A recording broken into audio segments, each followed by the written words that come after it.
Bom dia, pessoal, tudo bem? Hoje eu quero falar com vocês a respeito do nosso subconsciente, né? Eu tenho estudado muito a respeito disso e eu sempre me pergunto assim, meu Deus, por que a gente faz coisas na nossa vida? Como diz o apóstolo Paulo, aquilo que eu não queria eu faço e aquilo que eu quero fazer às vezes eu não consigo, né? E eu comecei a estudar muito a respeito disso, inclusive li um livro do Dr. Joseph Murphy, que fala sobre o inconsciente. O que é o inconsciente da gente?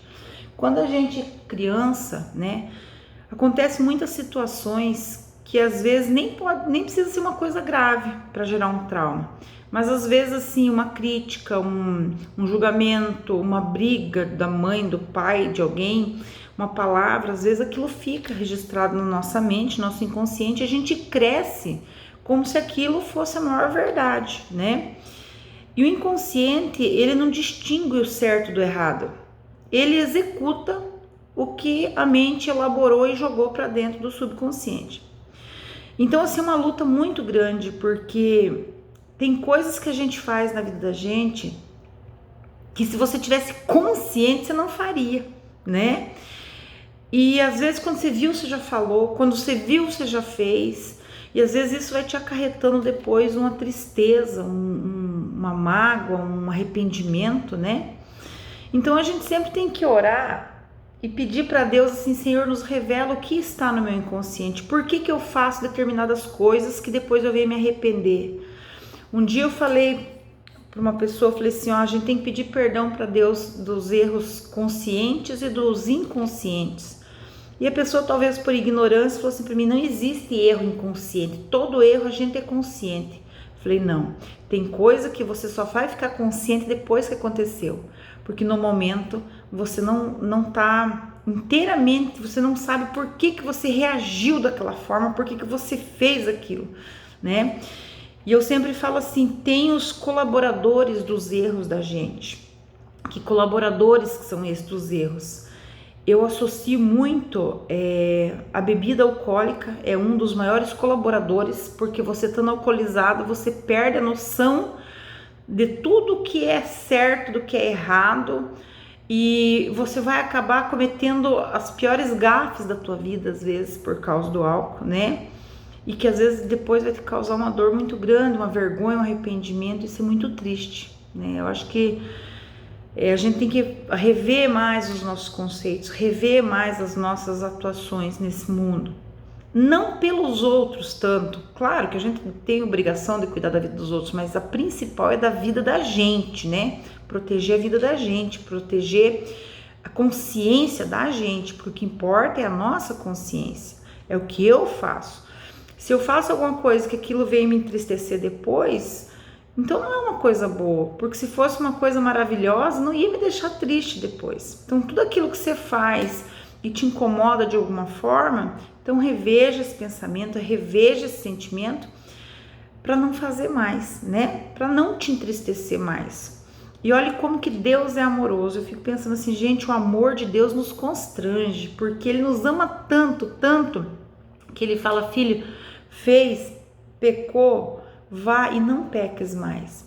E esse pecar da Bíblia, né, que fala, é o que nos leva ao erro, é esse sentimento de separação, esse sentimento de separação que faz a gente às vezes pensar assim, nossa, eu tô tão desprotegido, eu tô tão carente, eu tô tão ansioso, eu tô tão ansiosa. E por que a gente sente isso? Porque nós achamos que nós estamos separados de Deus e Deus não está separado da gente, Deus está dentro da gente. Mas Simo, por que tem hora que a gente esquece disso? Porque é natural, nós aprendemos de uma forma errada, desde que a gente nasceu, que Deus está lá no céu e nós estamos aqui na terra. Então até nós fazer essa junção de informação, até a gente fazer essa readaptação, até nós começarmos a perceber realmente essa presença de Deus, nós vamos passar alguns momentos turbulentos na nossa vida. A Bíblia fala, no mundo tereis aflição.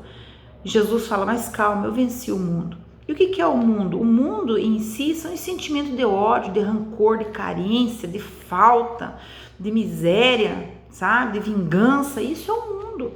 É isso que Jesus fala, se relaciona. e fala que é o mundo. Então, assim, graças a Deus, pelo eterno amor de Deus, que Deus nos ama incondicionalmente, para que nenhum fale que um é melhor do que o outro. Não existe ninguém nessa terra um melhor do que o outro, um mais correto do que o outro. Às vezes um é correto numa área, mas na outra área ele tá cheio de caraminhola que ele vai precisar trabalhar ainda isso na vida dele, né? Então a gente tem que olhar com mais amor para as pessoas, olhar com mais empatia, perdoar mais. Ninguém é bom o suficiente para bater no peito e julgar, condenar o nosso irmão. Nós somos todos filhos de Deus. Aquele que reconhece que Deus está dentro, ele é filho de Deus. O que não reconhece ainda é só uma criatura. E não é porque você é filho de Deus e eu sou filha de Deus que nós somos perfeitos, nós somos um melhor do que o outro. Ainda não. Talvez numa eternidade, numa segunda consciência, né? Se nós olharmos espiritualmente, todos são imagem e semelhança de Deus. Aí sim existe perfeição, espiritualmente. Quando a gente toma consciência desse espírito morando interno, desse reino interno, a gente começa a melhorar como pessoa, né? Eu falo assim, eu tô com 42 anos agora e dá a impressão que eu não sei nada ainda. Eu tô aprendendo ainda como é que lida com toda essa situação, né? Porque ninguém explica Deus, ninguém explica Deus. A gente tenta fazer o melhor. Eu sempre falo assim, Senhor, uma coisa que eu não quero na minha vida é ofender o meu irmão, entristecer o coração de alguém, isso não, entendeu? Porque às vezes a gente brinca, eu sou muito brincalhona, eu faço, eu falo, eu sou muito autêntico, o que eu fiz, acabou. Você me pergunta, você fez, eu fiz, acabou. Como é que você tá? Tá bem? Não tá? Então eu sou muito transparente, né? Só que às vezes as transparências da gente acabam ofendendo alguém.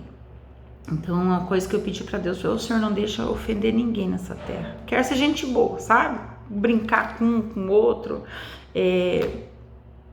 conseguir conquistar as pessoas pelo verdadeiro amor de Deus que tem dentro da gente, não por capa e falsidade, né? Porque a falsidade uma hora cai, a capa cai, né? Eu falo assim, é tão gostoso ser transparente.